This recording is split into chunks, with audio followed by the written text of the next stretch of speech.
What time do you think it is? You're nothing but a glorified maid.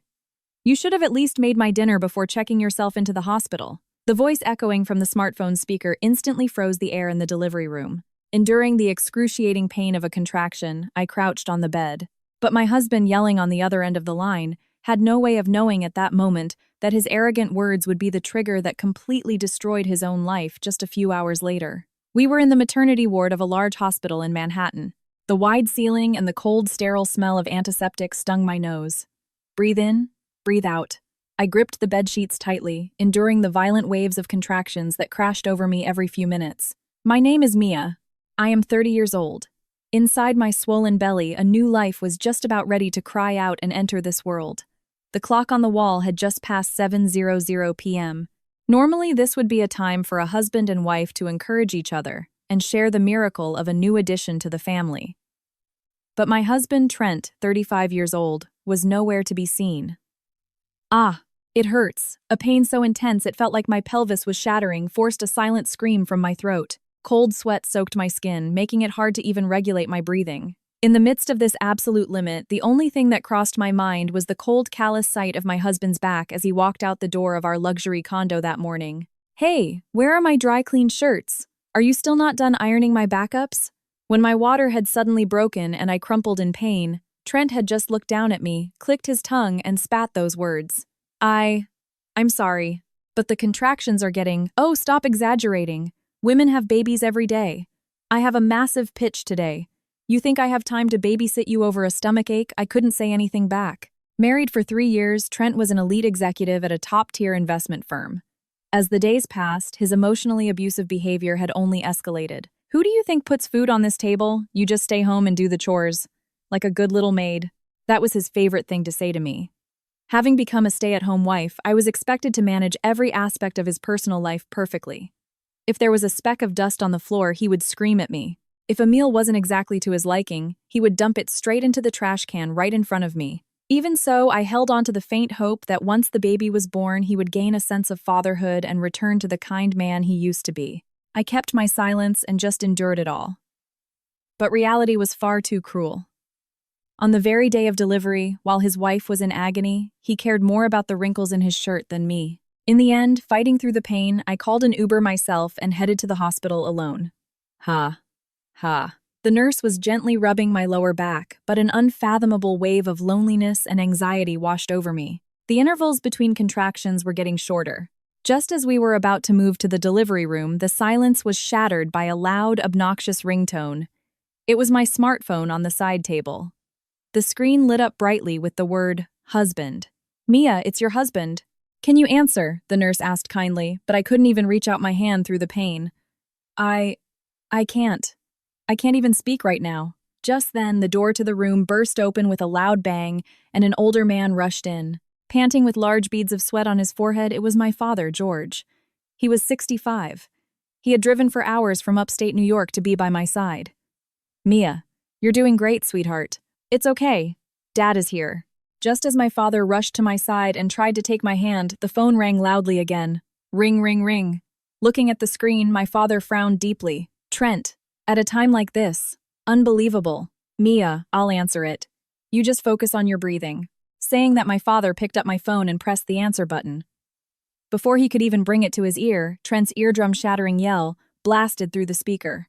What time do you think it is? The sheer unreasonableness and violence in that voice made my father stop dead in his tracks. The nurse gasped in shock. Trent, firmly believing he was speaking to me, hurled even worse words. I just walked in the door. Why isn't dinner on the table? You're nothing but a glorified maid, and you can't even do your one job right.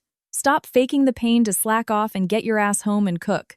A husband venting his anger over his missing dinner, while his wife is literally risking her life to give birth.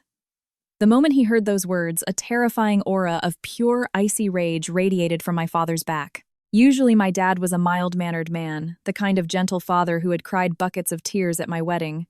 But the look in his eyes right now was sharper and colder than anything I had ever seen. He slowly brought the phone to his mouth and spoke in a low, rumbling voice. You've got a lot of nerve, boy. I could hear the sound of Trent gasping on the other end of the line. My father was trembling with a quiet fury. The atmosphere in the room was so unnervingly tense that for a split second I almost forgot the pain of my contractions. The gears of fate for me and my husband were about to drastically derail. Mr. Miller, why are you there? Trent's voice from the phone cracked, clearly shaken. It was a pathetic reaction. Hard to believe it came from the same arrogant man who had just been screaming and calling his wife a maid. But my father George's anger was not something that could be easily quelled. Why am I here? My daughter is putting her life on the line to give birth. It's common sense for a parent to be here. More importantly, Trent, what exactly did you mean by what you just said? My father's low, piercing voice echoed in the room. I lay there, enduring the waves of contractions, listening desperately to the exchange. Part of me wanted to say, Dad, it's okay, don't fight for my sake, while another part complexly wished, tell him off, give him hell. After a few seconds of silence, Trent let out a dry, forced laugh, trying to regain his composure. Oh, haha. It was just a little joke, sir.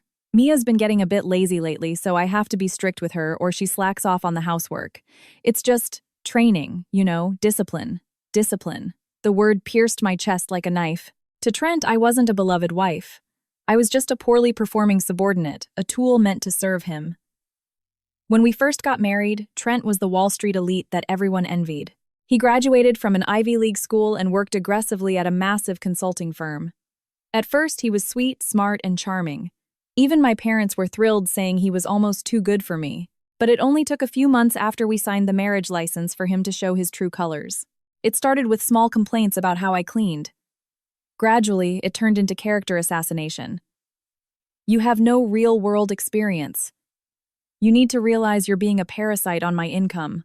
Before I knew it, I had become a shadow living every day, walking on eggshells around him. A joke. You call my daughter a maid and tell her to come back and cook, and you think that passes as a joke. My father's voice grew louder. My dad was old school, a bit clumsy with words but possessing a strong sense of justice. He valued family above all else. For a man like him, Trent's remarks were absolutely unforgivable. Look, let's be real, Mr. Miller. Women back in the day used to give birth in the fields between harvesting crops. Mia is just being dramatic. Besides, I have a massive $100 million presentation tomorrow.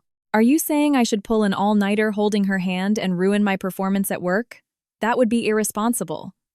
There was not a shred of remorse in Trent's voice.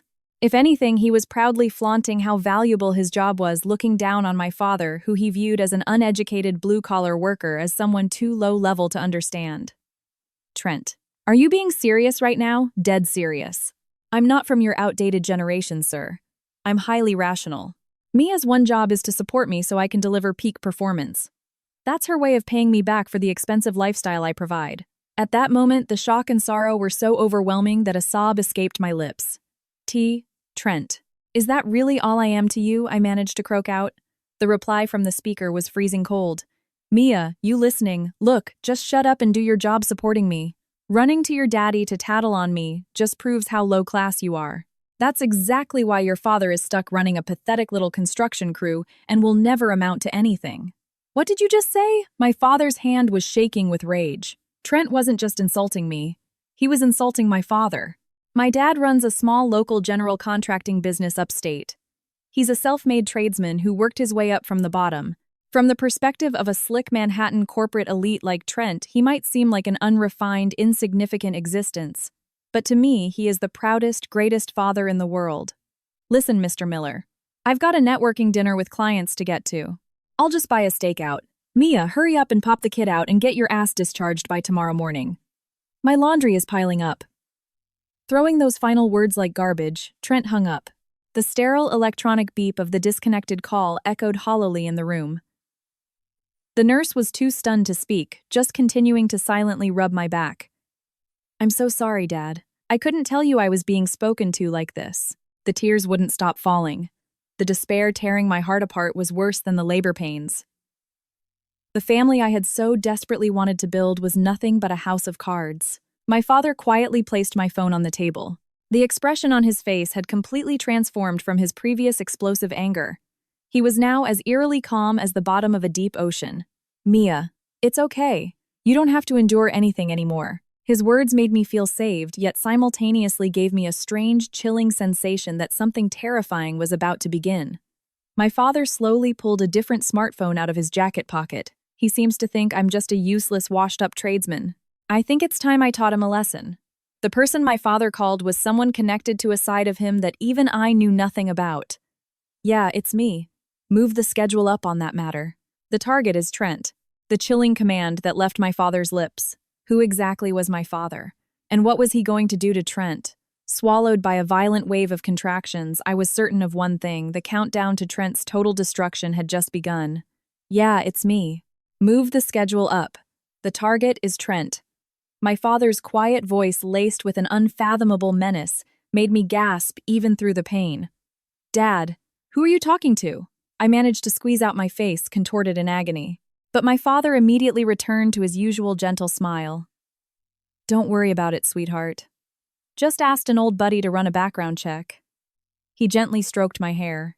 His hand was warm with the thick, calloused roughness unique to a tradesman who had spent decades on construction sites. Another fierce pain assaulted me. It was almost time to be moved to the delivery room. All I could do was grip the sheets and endure.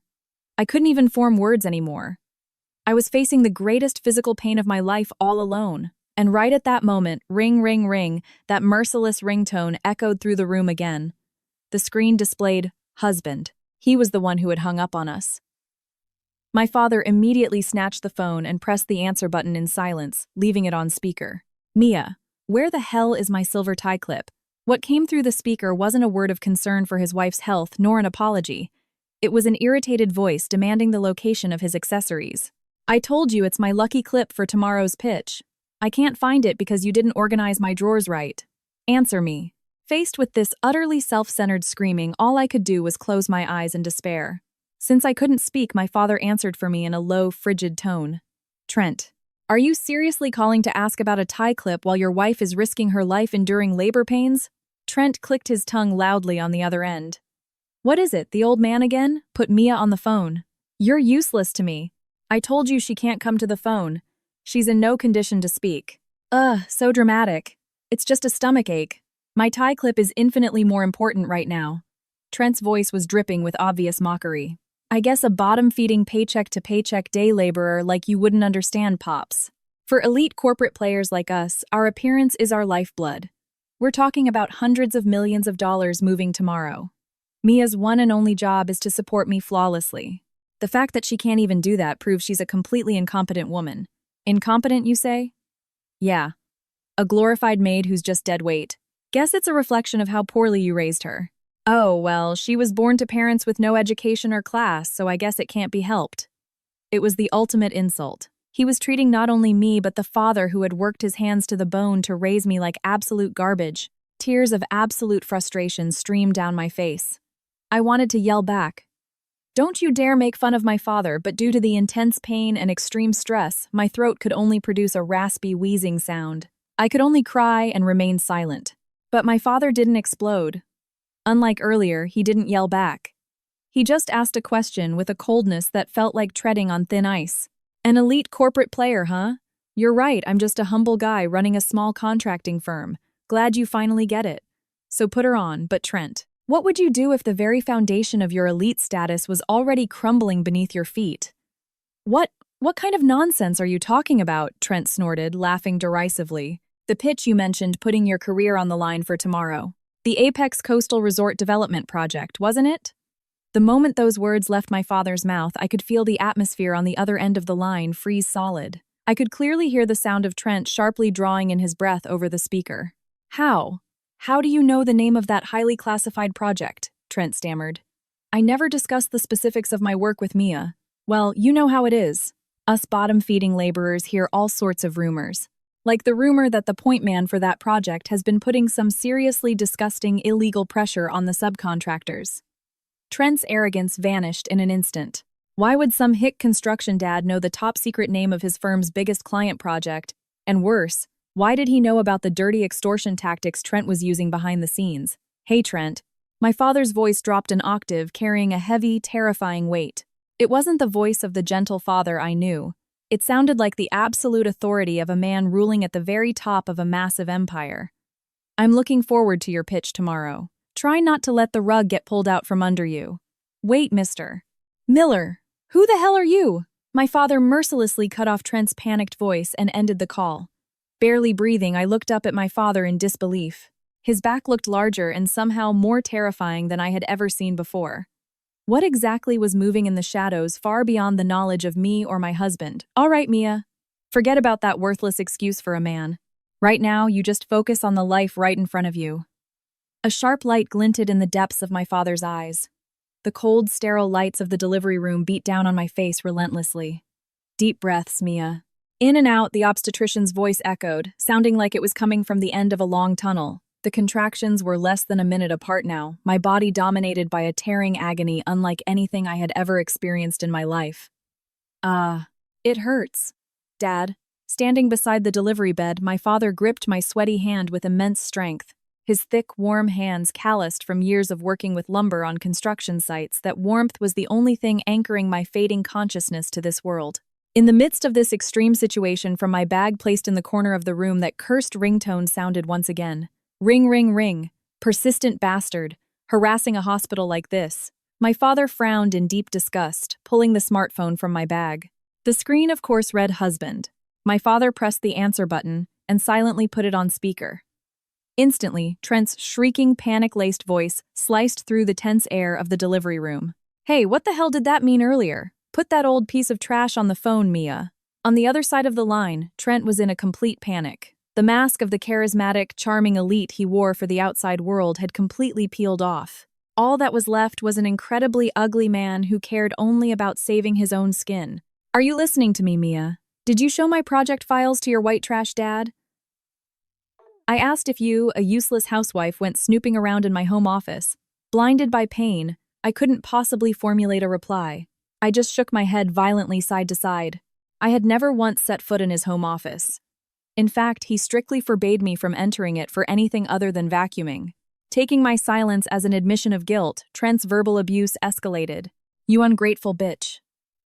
Who do you think lets you live in a luxury Manhattan high-rise and eat 3 meals a day? I'm an Ivy League elite who took pity on a high school-educated carpenter's daughter and picked you out. Of the gutter, I bit my lip, staying silent. My throat was so tight I could barely draw breath to scream. The verbal blades thrown by the husband I had once loved and married were shredding my heart to pieces, hurting far more than the physical pain tearing through my flesh. Picked you out of the gutter. White trash. He truly, from the bottom of his heart, looked down on me and my family as garbage. I don't know where or how your old man heard the name of that top-secret project, but I know it's just a bluff. He probably just overheard some hard-hat-wearing grunts complaining. He's 100 years too early to try and blackmail me. A barrage of classist insults and shallow threats poured from Trent's mouth. The nurses and doctors in the room were speechless at the cruelty, glaring at the smartphone with grim expressions. Listen to me, Mia. If my presentation tomorrow is negatively impacted in any way, you'll pay for it. I'll file for divorce immediately. And don't even think about getting a cent of alimony. You can take the brat in your belly, crawl back to your dad's shack, and live in poverty for the rest of your life. The brat in your belly. That was what he called our precious child. In that moment, something inside my heart snapped and completely crumbled away. This man had no right to be a father. And no right to be a husband. Is that all you have to say? Gripping my trembling hand, my father, George, spoke in a voice as cold as ice. Oh, you're still listening, old man, listen up. Society's bottom feeders like you have no place interfering with elite business, Trent. You are making one fatal misunderstanding. My father cut off Trent's shouting with a quiet yet absolute sense of intimidation. You think I heard rumors from a subcontractor? No. Wrong. What? The Apex Coastal Resort Development. Have you ever bothered to look up who exactly is the chairman and founder of the Apex Group, the primary contractor and your firm's biggest client? What, Pathetic gasp leaked from Trent over the phone. The Apex Group. It was a name everyone knew, a massive American conglomerate, a titan that controlled a massive chunk of the nation's real estate and development economy. It couldn't be. Even I looked up at my father's profile in disbelief. It's about time. Look forward to tomorrow morning, boy. I'll thoroughly enjoy snapping that arrogant nose of yours right off your face. My father ended the call for the second time, and this time he powered my smartphone down completely. The delivery room regained its silence. All right, Mia. The time has come. I've shut out the noise. Give me a healthy grandchild. Simultaneously, with my father's words, the greatest contraction yet assaulted my body. Nin. I summoned every ounce of strength I had, focusing entirely on the battle to bring a new life into the world. And as the long night finally broke, the morning of judgment, where everything would be overturned, was rapidly approaching. The hands of the clock passed 7:00 a.m. The seemingly endless night gave way to dawn, and pale morning light filtered through the small window of the delivery room. But to me, that light didn't feel like a sign of hope. Ha. Ha. Over 10 hours had passed since the labor pains began. My stamina had long since breached its limit, my consciousness hazy as if covered by a thin film. The waves of pain were growing more intense, yet my dilation was barely progressing. My face was a mess of sweat and tears, twisted in agony as I just kept panting heavily. I didn't even have the energy left to cry out or scream curses at my husband. "Mia, stay with us. The baby's heart rate is dropping a bit." "We're putting an oxygen mask on you," the nurse called out urgently, pressing a cold plastic mask to my face. "Baby, I'm sorry. Mommy doesn't have much strength left." As my consciousness faded, I desperately spoke to my child in my mind. My father, George, had been called out of the room by the concerned doctor to discuss the next steps, leaving me alone with the overwhelming pain and isolation. It was exactly at that moment. "Mia, I am so sorry, but..." A young receptionist rushed into the room looking frantic. She was clutching a cordless hospital phone. "Your husband has been calling the hospital's main line, repeatedly screaming at the top of his lungs. He says you turned off your cell phone and it's an absolute emergency and we need to patch him through immediately." I felt the blood drain from my face. An emergency? Did something happen to him? With trembling hands, I reached out and took the phone from the nurse. 8. The moment I whispered in a raspy voice, Trent's screaming voice threatened to burst my eardrum. "Are you kidding me, Mia? Why the hell is your phone off? What exactly was the emergency?" Fighting through the pain, I braced myself for his next words. "My Cole Haan dress shoes, I've told you a million times to shine them and leave them right by the front door. Why the hell were they put away in the back of the closet? You just made me waste 5 whole minutes looking for them." His dress shoes. That was the absolute emergency he had harassed the hospital switchboard over while his wife was hovering between life and death in labor. "Listen, because you were making such a huge dramatic fuss about it hurts last night. My whole routine has been thrown off. I told you today is my $100 million pitch to Apex Group. My entire career is on the line. I couldn't say anything. The sheer selfishness, the total lack of even a shred of love for me, it completely shattered my mind. Silent tears just spilled over my cheeks and fell to the pillow. Listen to me very carefully. I am at my limit. A bottom-tier woman who can't even do basic household chores is not fit to be my wife. When my pitch succeeds today and I get my promotion as a senior partner, I'm having you sign divorce papers immediately. Go crawl back to your white trash dad with that kid." Trent unilaterally fired off those words and slammed the phone down before I could even reply. The dead electronic beep echoed hollowly in the depths of my ear. I can't do this anymore. My mind had completely reached its breaking point. Beep, beep, beep. Suddenly, the fetal heart monitor next to me began blaring a frantic warning alarm. My extreme stress and despair had reached the baby in my womb. The baby's heart rate was plummeting rapidly. "Mia, no, stay with us, doctor. Doctor, get in here now," the nurse screamed, and the delivery room instantly plunged into panic. My consciousness rapidly drifted away, my vision fading to pitch black. "I'm sorry, baby. Just as I was about to completely let go of my consciousness, the doors banged open and my father rushed in, his face pale. Seeing the blaring monitor and the phone slipping from my lifeless hand, he seemed to instantly understand everything. "Trent." The sound that escaped my father's throat was a low, terrifying rumble that sounded like an earthquake. He enveloped my freezing hand in both of his and shouted powerfully into my ear. "Mia, do not give up. Do not let go of your lives for a man like that, Dad. Dad will settle everything. I promise you." Meanwhile, in a premium skyscraper in the heart of Manhattan, dressed in his finest tailored suit, Trent stood before the doors of the top-floor executive boardroom, a triumphant, arrogant smirk on his face. That stupid bitch. Probably crying her eyes out right now. Whatever. Starting today, I'll be reborn as a true master of the universe. Trent adjusted his tie, brimming with confidence, and pushed open the heavy mahogany doors. The room was deathly silent, lined with executives from his own firm. But the moment Trent's eyes landed on the person sitting in the seat of honor, the seat reserved for the chairman of the Apex Group, all the blood vanished from his body. Wah! The thick stack of presentation files slipped from Trent's hands, scattering across the floor with a loud thwack. Waiting for him there was an absolutely impossible figure, the man who was about to systematically destroy Trent's arrogant life from the roots up. Beep, beep, beep. In the delivery room, the relentless alarms of the monitors and the tense voices of the doctors crisscrossed in the air. Mia, push. The baby is suffering. Despite the nurse's desperate pleas, I couldn't respond. Breathing shallowly into the oxygen mask, I didn't even have the willpower to open my eyelids. The crushing weight of the words hurled at me, white trash garbage glorified maid swirled in my head like a curse. My vocal cords had lost the ability to even form a reply. In the deep silence, I was just thrashing at the bottom of the darkness, trying only to protect the flickering flame of my baby's life. Beside me, my father quietly stood up. Doctor, please, save my daughter and my grandchild. I am begging you. The profile of my father as he bowed deeply was no longer that of an aging, worried dad. It was the face of an absolute authority figure who had made a cold, calculating decision. My father left the hospital room and quietly stepped into a black chauffeur-driven Maybach waiting at the hospital's rear entrance. Meanwhile, on the top floor of the Manhattan skyscraper, Trent confidently pushed open the heavy boardroom doors. Smack. The next second, the massive presentation files slipped from his hands, scattering tragically across the marble floor. Wah! Why the hell are you sitting there? Trent's eyes were bloodshot. He pointed a trembling finger at the figure in the seat of honor and shrieked. Lined up in the room were all the top partners of his firm and the executives of their most important client, the Apex Group.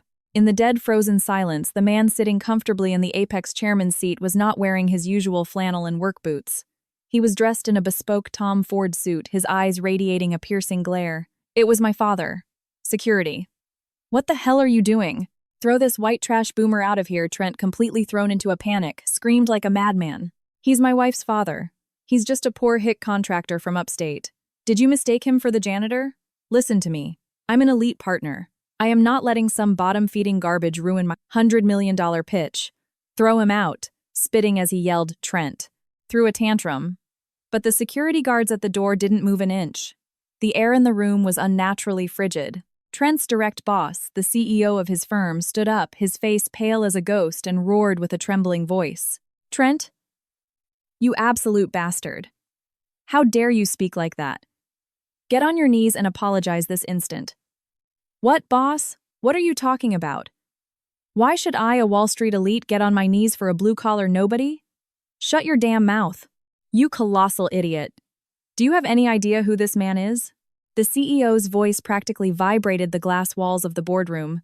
This is the founder of the Apex Group, the largest real estate conglomerate in the country. Chairman George Miller, he is the Mr. Miller, W. What? All expression fell from Trent's face. His skin turned the color of dirt. The king of the Apex Group. The guy who runs the shitty little construction crew. Looking down at Trent, whose knees were shaking so hard they were knocking together, George slowly opened his mouth. The local contracting firm, that's just a hobby of mine. You can't build good cities if you don't know the smell of a real construction site and the hard work of the people on the ground. His low, heavy voice mercilessly battered Trent's eardrums. My daughter was looking for a man who would love her for who she was, not for the title of Apex Heiresses or her trust fund. That's why we completely hid our background and she married you as the daughter of a humble tradesman. But I never in my wildest dreams imagined you were this irredeemable of a piece of human garbage. Trent collapsed into a pathetic heap on the floor. The lifeline of his career, the top executive of the massive conglomerate he absolutely could not defy. This was the man he had repeatedly insulted as white trash, bottom feeder, and garbage. The man he had literally called an hour ago to declare he was divorcing his daughter. Now then, our elite corporate player Trent. My father's eyes glinted sharply like a hawk about to snap its prey's neck. All the dirty little tricks you've been pulling behind the scenes with the subcontractors on this project, it's all reached my ears. Let's hear your excuses. Take your time. The foolish husband had touched the reverse scale of the Apex Group's chairman. Trapped in a closed room with no escape, Trent's true descent into hell was just beginning. Mr. Miller, I mean Chairman, this is all a mistake. A misunderstanding. In the ultra-luxurious boardroom, Trent, who had been acting like the master of the universe just moments prior, was now groveling on the marble floor, his entire body shaking violently. Sweat poured down his forehead like a waterfall. His perfectly styled hair was a mess as he frantically shook his head. Looking down at him from his throne, my father's eyes were as devoid of emotion and as cold as a glacier.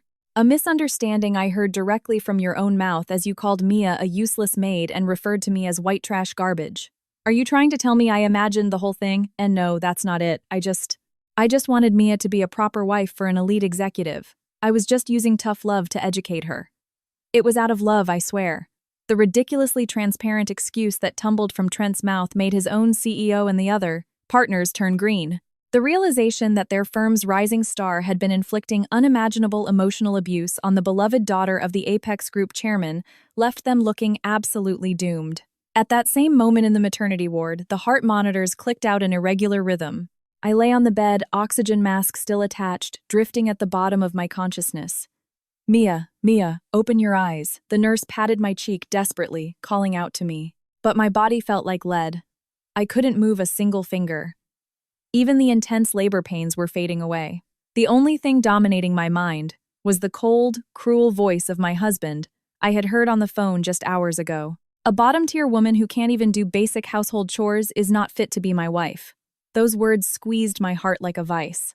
I wanted to cry out. Why do I have to go through this? Why does my unborn baby have to be rejected? I wanted to unleash my anger but pushed to the absolute limit. My throat could only produce a faint wheezing. I could only lie there and cry silently. The voiceless despair was slowly chipping away at the last embers of my life. Back in the boardroom, the atmosphere had turned utterly gruesome. Tough love. What a remarkable education method you have. My father snorted in contempt, then gave a slight nod to the secretary standing beside him. Slam. The secretary slammed a massive stack of thick files onto the table right in front of Trent's nose. What is this? The shadow ledgers, audio recordings, and whistleblower complaints from the subcontractors since you took over the Apex Coastal Resort project.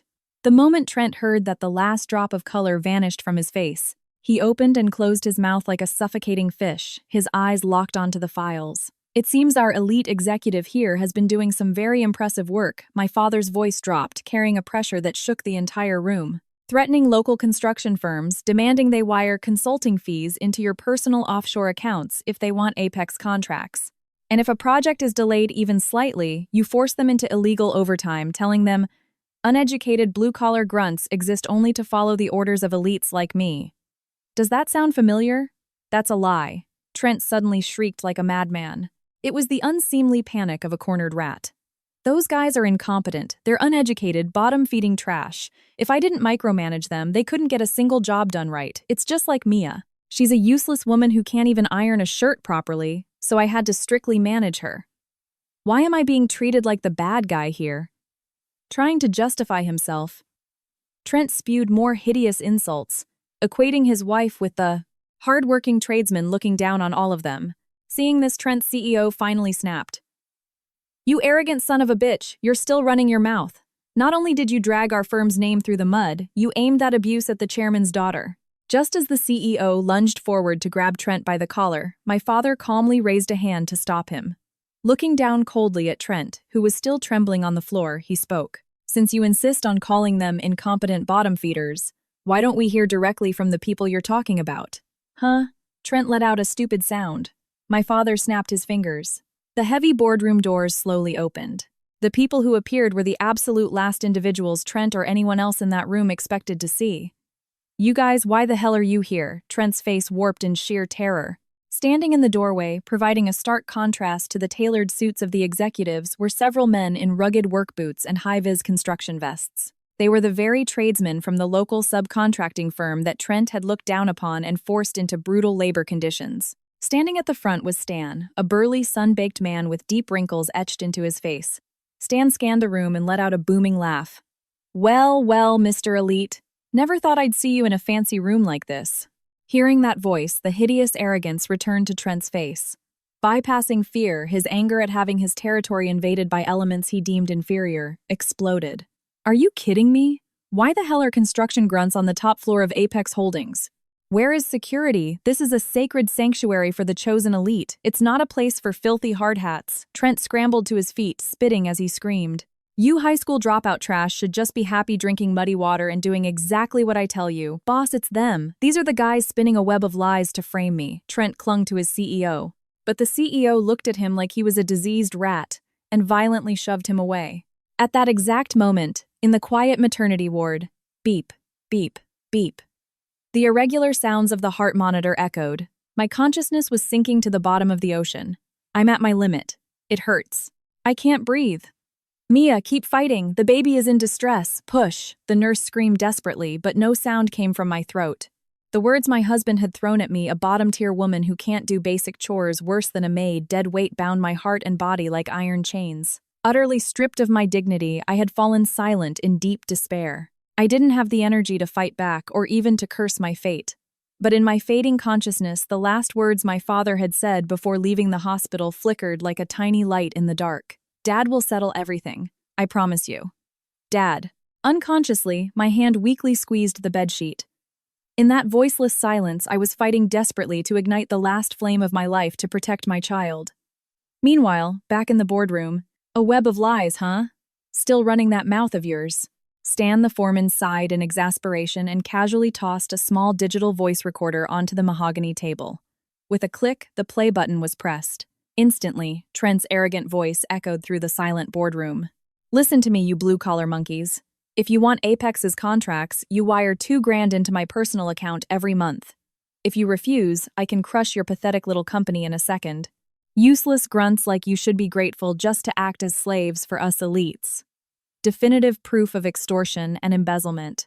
Trent's CEO and the partners buried their faces in their hands, groaning in despair at the sheer stupidity and brutality. And no, that's deepfake AI audio. These bottom feeders are jealous of my promotion and trying to frame me. Trent waved his hands wildly, desperately denying it. But Stan stared at Trent with eyes as cold as ice. Fake. Then how do you explain the transaction history, showing a total of $500,000 wired precisely into your hidden account, and the bank statements proving you blew it all at strip clubs and on exotic car leases? We already often handed the shadow ledgers over to the FBI and the IRS. Yesterday, the FBI, the IRS, all strength left Trent's legs. He collapsed into a heap on the floor. Looking down at his pathetic form, my father, seated at the head of the table, slowly stood up, and then he delivered the final, most devastating truth to Trent. Trent, you're operating under one massive, irreversible delusion. De-delusion. The contracting firm you looked down upon as bottom-feeding grunts and extorted money from. That firm is an elite direct action subsidiary I set up specifically to monitor the reality of our work sites on the ground. Stan here is actually the executive vice president of the Apex Group. Wah. A hollow, soulless sound escaped Trent's mouth. In other words, you embezzled money from the Apex Group, treated the executive VP of Apex like a slave, and to top it all off, you called the daughter of the Apex chairman a piece of trash, worse than a maid, and demanded a divorce. George's eyes narrowed into slits, completely devoid of mercy. Tell me, Trent, can you imagine what kind of treatment your firm is going to receive from the Apex Group after this? Trent's CEO literally foamed at the mouth and fainted on the spot? But George's pursuit wasn't over. Oh, and one more thing. Let's talk about that time you were so worried about earlier. George glanced down at his luxury watch and smiled a cruel smile. Wait, please, Chairman Mr. Miller. It was all a mistake. It was all my fault, please. In the premium boardroom, all traces of Trent's previous arrogance were gone. He was rubbing his forehead against the floor, groveling on his hands and knees. His bespoke suit was covered in dust, and the voice he squeezed out was pathetic and trembling. A mistake. Just hours ago, you called your wife a maid and insulted me as white trash garbage. You dragged the Apex name through the mud and embezzled massive amounts of money. Where exactly is there room for a mistake in any of that? My father's voice stabbed into Trent's back like a cold blade. George sat back down, looking at Trent with the same chilling indifference one might look at a pebble on the side of the road. It was the stress of the job, the pressure to succeed in this pitch made me snap. I really do love Mia. She can't survive without me. Love her. You've got some nerve saying that. George sighed in disgust. At that moment, the smartphone in Trent's pocket began to ring violently. It was his latest model iPhone, the one he used for business. Clinging to it like a lifeline, Trent looked at the screen. A flood of notifications poured in from his firm's HR department, his bank, and a dozen missed calls from his own mother. What? What is this? What's going on? As Trent fumbled with his phone with shaking fingers, George spoke calmly. Your firm has already received our formal notice of severed ties along with a complete dossier of your fraud. And of course the audio data of the emotional abuse you inflicted on Mia. The little castle of lies you built as an elite has already been completely obliterated. Ah. Trent's face went from pale to ghostly white. The notifications on his screen were brutal. Notice of termination. Temporary freeze on bank accounts. IRS raid at family residence. When the true power of the Apex Group chairman moved, Trent's entire world was dismantled in a matter of minutes. My life, my career as a Wall Street elite ruined. By a single old carpenter, Trent's true colors leaked out again. Even to the bitter end, he viewed George and me as inferior beings. He snapped, pounding his fists on the floor. Screw you. This is your fault. You set me up by hiding who you were. If Mia had just served me properly, this never would have happened. This is all that bitch's fault. The moment those words left his mouth, everyone in the boardroom froze. Even the conscious partners from Trent's firm looked at him not with anger but with absolute disgusted pity. The man was beyond saving. Meanwhile, at that very moment, the delivery room was enveloped in an unprecedented, despairing silence. Mia, Mia, the nurse's frantic voice faded further and further away. My consciousness was no longer in this world. I was sinking alone into a place like the bottom of a deep, dark sea. I couldn't hear anything. I couldn't see anything. I couldn't even feel the pain ripping my body apart anymore. All I felt was a cold wind blowing through a massive hole in my heart. Maybe it's fine. I'm just a useless maid anyway. Trent's verbal abuse looped in my ears like auditory hallucinations. Driven to the limit by stress and rejected by the husband I loved, my soul had gone completely silent. I didn't even have the willpower to keep my body alive. Doctor heart rates for both mother and child are dropping into the critical zone. The warning alarms blared endlessly. The flame of my life was about to be snuffed out. I couldn't remember my father waiting outside, nor could I find the strength to think about my baby suffering inside me. I just wanted to quietly disappear into the dark. In the boardroom, Trent was laughing hysterically.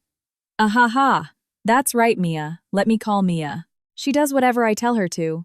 If Mia says she forgives me, the chairman will have to back off. Put Mia on the phone. Still on the floor, Trent reached out toward George's legs. But George ruthlessly stomped down on Trent's hand with his leather shoe. Put Mia on the phone. The calm demeanor George had maintained vanished entirely.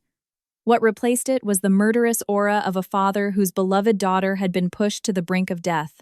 Thanks to that phone call you made to the hospital, Mia is currently hovering between life and death. If anything happens to my daughter or my grandchild. George hauled Trent up by the collar with unbelievable strength. He whispered into Trent's ear in a voice that sounded like it echoed from the depths of hell.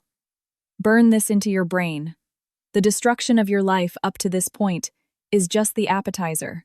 Just then, George's smartphone buzzed sharply. An emergency call from the hospital. George's face changed instantly. What? Her condition crashed. George's roar echoed through the boardroom. The tense atmosphere spiked again. Through the speaker of George's phone, the frantic voice of an older man could be heard. I am so sorry, Chairman. Due to extreme psychological stress, Mia has fallen into a critical state. The heart rates of both the mother and the fetus are plummeting. The caller was the chief of medicine at Manhattan General. That hospital, too, had been established through a massive endowment from the Apex Group. The man on the phone was one of the nation's top doctors and a longtime confidant of George's. Fix it. Assemble the top surgical team immediately. Why, yes, sir, we are prepped, but the patient has completely lost the will to live. Right then, Trent, still slumped on the floor, let out a sudden, insane burst of laughter. Ah ha ha ha, I get it now. Trent looked up, pointing a bloodshot eye at George. Hey, don't make me laugh, Mr. Miller. She really was a defective product, wasn't she? Almost dying just from having a kid. What kind of weak, useless body does she have? The sheer cruelty of his words froze the room. Even his own executives stared at him like he was a monster. But Trent, completely unhinged, couldn't stop. I mean, seriously. I was going to bless her with my elite genetics, and she's bailing halfway through. She really is a defective wife, worse than a maid. It's better off if that bottom-feeding trash just dies. Saves me alimony, and my record stays clean. I'll just remarry a younger, healthier, real woman who actually deserves to be the apex heiress. A man talking about his own desires and status, while his wife teetered on the edge of death. A demon wearing human skin. Trent. George's voice bypassed anger entirely, radiating absolute zero cold.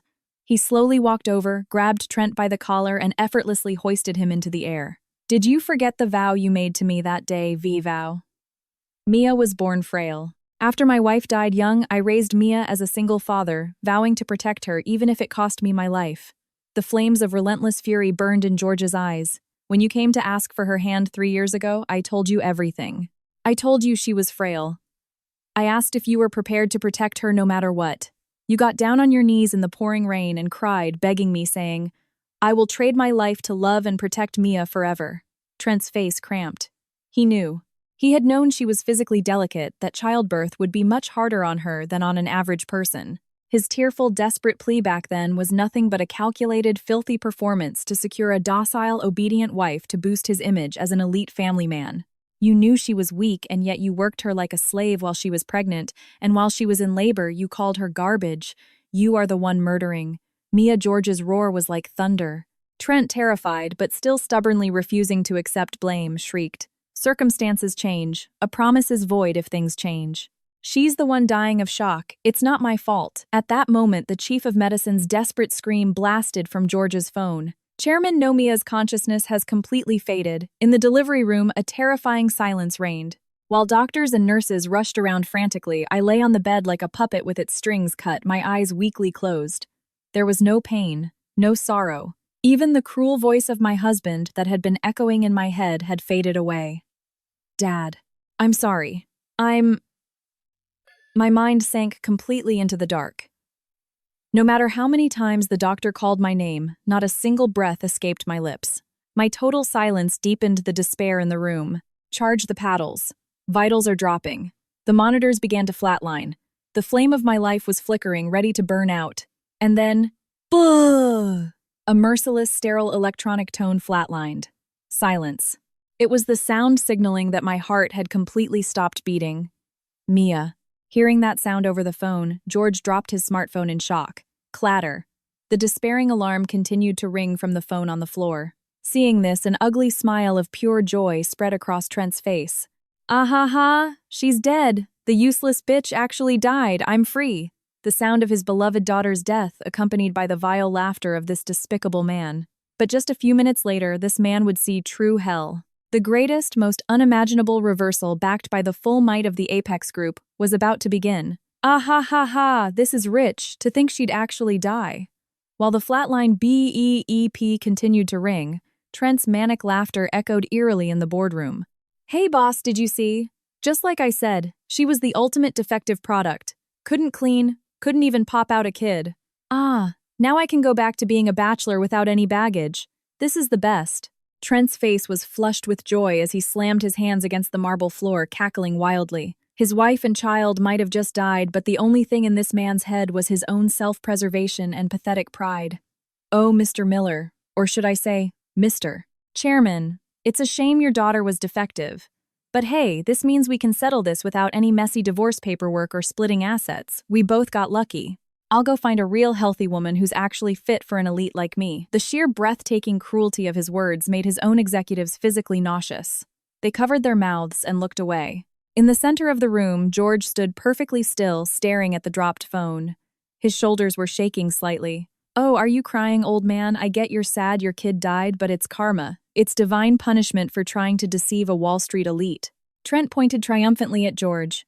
Right at that moment, clear shocking, the doctor's urgent roar erupted from the speaker of the dropped phone. Thump. The heavy, blunt sound of a defibrillator discharging came through the line.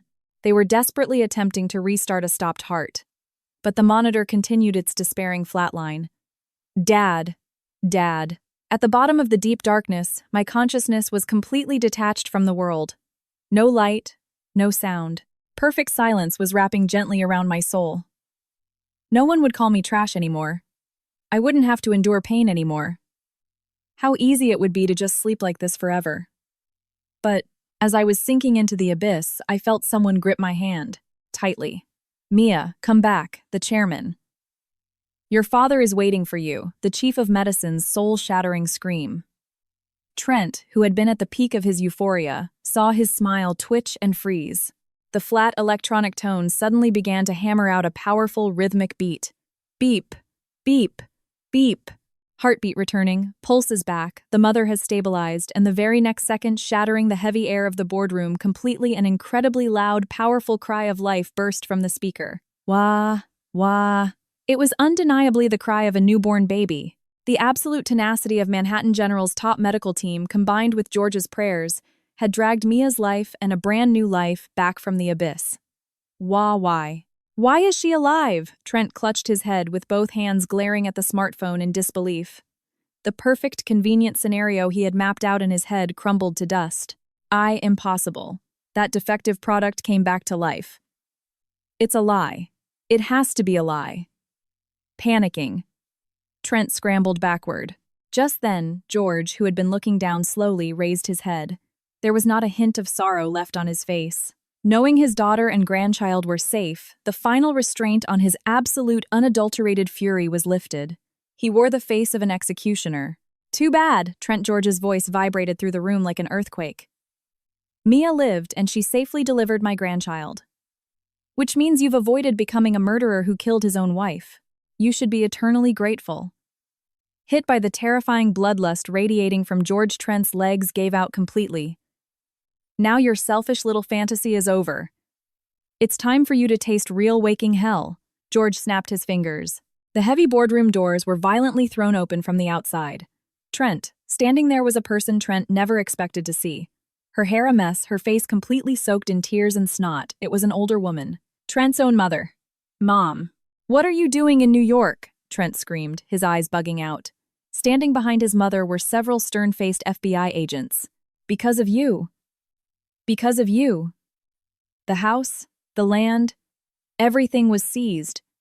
Why did you mess with the Apex Group's money? You. Ungrateful son. Seized.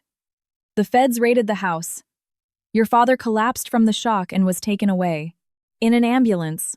What were you thinking? We got served with massive lawsuits. We're finished. His mother wailed, rushing to Trent and grabbing his lapels, sobbing uncontrollably. Trent, unable to process the situation, just opened and closed his mouth. Feds. Mom, what are you talking about? I'm an elite. I told you, George said coldly, looking down at the pathetic man on the floor. Your destruction had only just begun. Compared to the despair you inflicted on Mia, this is just a parlor trick. The FBI agents approached Trent, the clack of handcuffs ringing out. He had lost everything and had nowhere to run. But George was about to deliver the final, most devastating blow to push him over the edge. Let go, don't touch me, I'm an elite executive, I'm not some trash like this woman. Trent violently kicked away his crying mother and shoved at the agents trying to cuff him. Looking down at his mother, who had collapsed on the floor, crying. What is wrong with you? Trent spat in rage. Everyone is dragging me down. Chairman, don't be fooled. I climbed to the top of this firm purely on my own merit. I'm a true elite. My brain is built entirely different from that useless, incompetent Mia. Completely cornered yet still clinging to his pathetic pride as an elite, continuing to insult his wife. Seeing this hideous display, George let out a deep sigh and slowly shook his head, still spouting that nonsense. You really are beyond saving. In shifted his cold gaze to the CEO of Trent's firm. Please, tell this pathetic man the truth about where he really stands. Yes, Chairman. The CEO bowed deeply, then stepped toward Trent. His eyes were filled with absolute contempt, as if looking at an insect. Did you really think you climbed the ranks here based on your own talent? Did you honestly believe that? Obviously. Because of my flawless pitch skills and unparalleled networking, don't make me laugh. The CEO's roar shook the room. You scored at the absolute bottom of our firm's hiring exams. You failed the written test and you failed the interviews. What Trent's face went dead white. When Chairman Miller learned you were dating Mia, he wanted to give you the confidence to provide for a family. In exchange for a massive anonymous endowment to the firm, he asked us to hire you as a special favor. And that's not all. Those massive contracts you always bragged about closing. Every single one of them was funneled to you by the Apex Group through dummy corporations to artificially inflate your numbers. Liar. Not a single piece of business you brought in since you joined this firm was earned by your own merit. You aren't an elite. You're dead weight. You were literally the most incompetent person in this building. This was the ultimate truth that completely annihilated Trent's life. He was nothing but a clown dancing on the palm of the blue-collar tradesman he had so deeply despised, allowed to play pretend at being an elite. That was Trent's true identity. Meanwhile, in a quiet, private hospital room, having miraculously returned from the brink of death, I had the oxygen mask removed and was holding my tiny baby to my chest. Wah! Wah! The baby cried with incredible strength, Feeling the small, undeniable warmth of life, I couldn't stop the tears from falling. Just hours ago, my husband had called me garbage worse than a maid. But now no words of hatred for him left my mouth. The precious life in my arms proved my worth as a human being. Anger toward that man wasn't even worth my energy anymore. I held my child in a deep, profound silence. It wasn't a silence of despair. It was the silence of resolve, the resolve to completely cut ties with the past and live strongly as a mother. Back in the boardroom. Liar, liar, it's a lie. I'm not bottom tier. I'm not worse than Mia. I'll never accept this. His identity entirely pulverized. Trent clawed at his own face like a madman. It's her fault. She hid that she was the apex heiress to test me. She ruined my life. You all set me up. Completely unhinged, Trent snatched a heavy metal letter opener off the conference table. I'll kill you, you old bastard. With bloodshot eyes, he charged straight for George. Look out, the executive screamed. But just before the blade could reach George, you never learn, do you? Wham. A devastating roundhouse kick exploded into Trent's face. His body flew backwards like a rag doll, skidding several feet across the floor. The letter opener clattered uselessly against the wall. Don't you dare point your filthy hands at our chairman. Looking down coldly at the bleeding, groveling Trent, the man who had stood as George's shield was someone completely unexpected. But it was someone Trent could never defy. Kevin, why the hell are you here?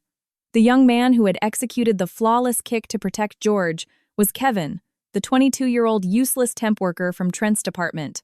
The kid Trent constantly ordered. Around to make coffee and do copies.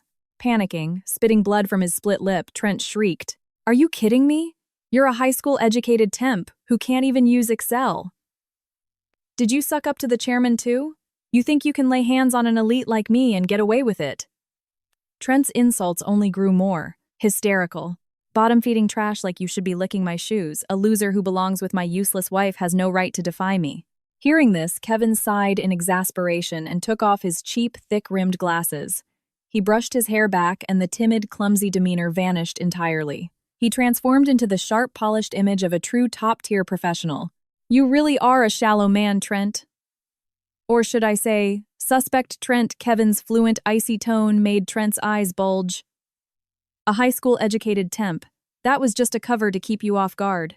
My actual title is Special Counsel for the Apex Group Legal Department and Chairman Miller's personal bodyguard. A lawyer bodyguard. On the chairman's orders, I infiltrated your department 6 months ago. I documented everything from up close, the evidence of your embezzlement, your workplace harassment, and most importantly, the evidence of your emotional abuse toward Mia. Because you constantly forced your grunt work on me while insulting me, it was incredibly easy to access the hidden data on your computer. The last ray of hope vanished from Trent's eyes. The person at the very bottom of the totem pole, the one he looked down on and used as a stress relief punching bag, was actually the ultimate watchdog holding the noose around his neck. It was a total, complete reversal. Trent's footing had completely collapsed into a bottomless pit. In the quiet hospital room, Mia, it's Chairman Miller calling. George's secretary gently handed me a smartphone. From the screen, I could faintly hear the commotion in the boardroom. Mia, can you hear me? It's all over. That man is being handed over to the FBI right now. My father's voice was gentle yet filled with unwavering resolve. And from behind him, I could hear Trent's pathetic begging voice. Mia, I was wrong. Please tell them not to arrest me. Beg the chairman for me. Just hours ago, he called me garbage. When I almost died, he cheered. But the moment he was crushed by true power, he flipped completely and begged his wife for salvation. His shamelessness was so profound I felt nothing but pity. Mia, do you have any last words you want to say to him? The secretary asked considerately. I slowly shook my head. Touching the warm cheek of my sleeping baby, I turned away from the phone. I didn't utter a single word. He wasn't worth cursing. He wasn't worth forgiving. My absolute silence was my final, eternal goodbye to him. Realizing what my silence meant, my father simply said, I understand, and mercilessly cut the call. Mia, why aren't you saying anything? As the dial tone hummed, Trent slammed his fists into the floor and screamed. The realization that he had been completely ignored and abandoned by his wife finally shattered his paper-thin pride. Too bad. Mia has already completely erased you from her existence, George said coldly. The waiting FBI agents finally hauled Trent to his feet. Click. The cold steel of the handcuffs locked around his wrists. Let go, no, I'm an elite. If I get arrested, my life is over. Riley, that's right, Riley. Trent began screaming a woman's name like a maniac. I still have a woman who actually loves me. She's younger and way hotter than Mia, and she knows my true worth. Once I marry Riley, I'll show all of you. Clinging to his twisted hope, he screamed, the name of his mistress. Watching his hideous display, George let out a small laugh through his nose. Riley, huh? You really are a clown to the bitter end. At that moment, the heavy doors opened one last time. Trent, stop it. It's pathetic. Standing there was the young, beautiful woman Trent had just called for his mistress Riley. Riley, you came. Tell these guys. Tell them I'm a real elite. Seeing her as a ray of hope, Trent stumbled toward her in his handcuffs. But the words that left Riley's mouth were the final, unimaginable blow that sent Trent to the very bottom of hell. Good work, Trent, but your little elite roleplay is over. Riley spoke with freezing detachment. Trent stared at her in disbelief. What? What are you saying? We promised to start a new life together. Call a lawyer. Your dad is an executive at a big pharma company, right? Trent desperately tried to cling to her, but Riley stepped back as if avoiding a cockroach. She turned to George and bowed deeply. Chairman, apologies for the delay. Undercover assignment complete. Wah. A short wheezing sound escaped Trent's throat. George nodded in satisfaction and looked down at the despairing Trent. Allow me to introduce her. She is the lead investigator for the Apex Group's internal audit division. And my adopted daughter. Investigator. A year ago, when you started neglecting Mia, I already suspected it. A man like you, desperate to validate his own worth, always seeks out another woman. So, I sent her in. The passwords to your offshore accounts, the photographic evidence of your infidelity, she got all of it directly from you, under the guise of proof of your love. Flashbacks of his sweet moments with Riley flooded Trent's mind.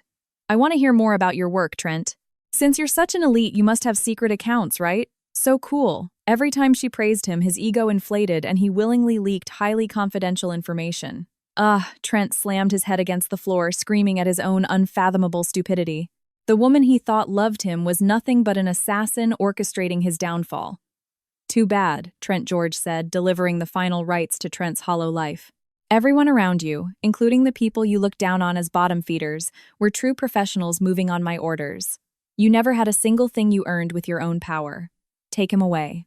Spend the rest of your life in federal prison, regretting what you've done. No, let go. I'm not finished, Riley. Please tell me it's a lie. Help me, Trent screamed like a madman, but he was dragged out of the boardroom by the agents. The sound of the heavy mahogany doors clicking shut marked the absolute end of Trent's life, as an elite and as a functioning member of society. A few minutes later, Trent's firm went effectively bankrupt, due to the severed contracts with Apex and the liability for his embezzlement. His prized Manhattan penthouse and luxury cars were all seized. All that remained for him were massive debts and a felony record. A quiet evening at the hospital. Excuse us. The door to my private room opened gently, and my father, Riley, and Kevin walked in. I sat up in bed, greeting them with a calm smile. Are you feeling all right, Mia? My father, whose expression had been like a demon's earlier, now wore the face of a gentle, almost tearful dad as he rushed to my side. Dad, thank you. I'm okay now. For the first time in this long battle, I spoke with a clear, steady voice. The protagonist's silence was finally broken. I'm so sorry, Mia. I wish we could have saved you sooner, Riley said, offering a heartfelt apology. It's okay. Because you were there, Riley, I was able to see exactly who that man really was. I'm grateful. I looked down at the baby, sleeping peacefully beside me. Not a millimeter of Trent existed in my heart anymore. My chest was filled only with hope for the new future about to begin. All right, Mia. The paperwork for your name change and the new birth certificate are ready. You never have to be tied to that man again. My father handed me the documents that guaranteed a new life for me and my child. I nodded strongly and hugged my new baby tight. Making it through the darkness, the true dawn of our happiness was just beginning. 3 months have passed since the stormy day of delivery.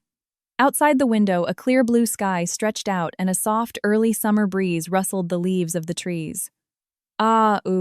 Kicking his arms and legs energetically in his crib is my beloved son Leo. My dad and I chose the name, hoping he would grow up brave and strong like a lion shining brightly like the sun. Just looking at his chubby cheeks and pure eyes makes the horrific memories of the past feel like a distant, fading dream. I don't live in a high-rise Manhattan condo anymore. I live upstate in a beautiful, warm, custom-built wooden home that my father George built with his own hands. There are no luxury designer goods to fake my status, and there is no tense silence from walking on eggshells around a husband. All that exists here is the smell of good food and peaceful laughter. I heard rumors about what happened to Trent. Facing federal charges for extortion, embezzlement, and massive civil suits, he literally lost everything. Stripped of his only identity, his status as an elite, he reportedly sits in his prison cell, refusing to admit his faults, muttering to himself that everyone set him up. His parents lost their home to pay off his debts, and his mother, who used to insult me alongside him, now lives a quiet, impoverished life in a tiny rental. But it has nothing to do with me anymore. The words he threw at me, white trash maid, no longer hurt my heart. Now they just sound like the pathetic screams of a sad man who could only judge people by their job titles and status. Mia, is Leo awake? Look, Grandpa made him a special rattle. Hearing footsteps on the stairs, my dad walked into the room. In his hand was a beautifully polished wooden rattle. When Leo grabbed it, it made a gentle, soothing clack-clack sound that warmed the heart. Thank you, Dad. Look, Leo, Grandpa made you a treasure. I picked Leo up and sat next to my father. My dad had hidden his true identity just to protect me. I always thought I was just the daughter of an ordinary contractor, but I realize now that what my father was truly proud of wasn't his title as chairman of the Apex Group. It was his tradesman's soul, his ability to build solid foundations and protect his family with his own calloused hands. Dad, I'm sorry I kept quiet for so long. About everything Trent was saying to me. I carried it all alone, and honestly, I was just so scared. I finally voiced the last lingering regret in my heart. Just like he did that day in the hospital, my father gently stroked my head with his warm hand. It's okay, Mia. You're just too kind-hearted. But remember this, there is no upper or lower class of people. There are only people who live with integrity, and people who succumb to their greed and step on others. That's the only difference. His words soaked deeply into my heart. You put your life on the line to bring Leo into this world. That is a far greater, more monumental achievement than any $100 million pitch or building any skyscraper. The man who called you a maid was just a fool who will never understand true value. Oh, Dad. Large tears spilled from my eyes. They weren't tears of sadness. They were tears of joy at having my existence and my life affirmed from the bottom of my heart. My silence in the past was a way to suppress myself. But from now on, my voice will be used to protect myself and my son and to express my love. All right, let's get dinner going. Kevin and Riley are driving up from the city today. They said they couldn't wait to see you and Leo. Haha, it's going to be loud tonight. I wiped my tears and stood up with a smile. Kevin and Riley have become precious friends who still come to visit us. What we gained wasn't a fake social status. It was the true wealth of genuine bonds of people who trust and help each other. Outside the window, the evening sky was beginning to glow orange. It was a completely different color from the despairing dawn I had seen in that delivery room. It was a beautiful color full of hope for tomorrow. I hugged Leo tightly and quietly made a vow in my heart. Leo, Mommy isn't going to lose to anything ever again. Just like Grandpa taught us, we're going to walk our own path straight and true. The second chapter of my life has just begun. Toward a bright, shining future that no one can ever tarnish, I take a powerful step forward.